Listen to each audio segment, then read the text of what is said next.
நாட்டுக்கோழி வளர்த்தமுள்ள வீடுகள் இருக்குல்ல, நாட்டுக்கோழி நாட்டு சேவல் ரெண்டு ஒன்னா சேர்ந்து கோழி முட்டை இடும். அதான் இயற்கை, அது யதார்த்தம். அப்படி நாட்டுக்கோழி முட்டையை தாய்மார்கள் அடை வைப்பாங்க, அவயத்தில் வைக்கிறது. 22 நாள்ல கோழி குஞ்சு பொரிக்கும். ஒரு 10 முட்டை 20 முட்டை அடை வச்சோம்னா அதுல 1-2 முட்டை பொரிக்காமையும் போயிடும்.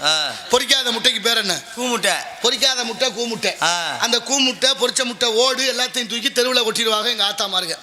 அப்படி கோழி முட்டை பொரிக்கலைன்னா அதுக்கு பேர் கூமுட்டை இல்லை.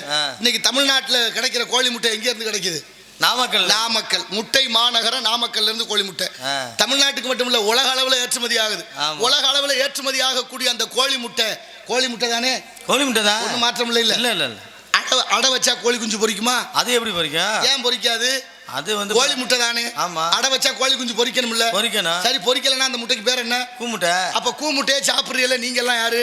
என்னதே கூமுட்டையா? என்னங்க அப்படி மாட்டி விட்டீங்க? கூமுட்டையே சாப்பிடுற எல்லாரும் கூமுட்டை, வேற என்ன? அதுக்காகத்தான் ஒரு கூட்டம் அங்கே உட்காந்து திட்டம் போடுறேன், அந்த மக்களை எப்படி கூமுட்டை ஆக்கலாம்னு. அதுக்கு தான் இந்த முட்டையை தயார் பண்ணியிருக்காங்க. நான் என்ன கேட்குறேன், கல்யாணம் ஆகி குழந்தை குட்டி பெற்றவங்க சாப்பிடலாம், தப்பு இல்லை.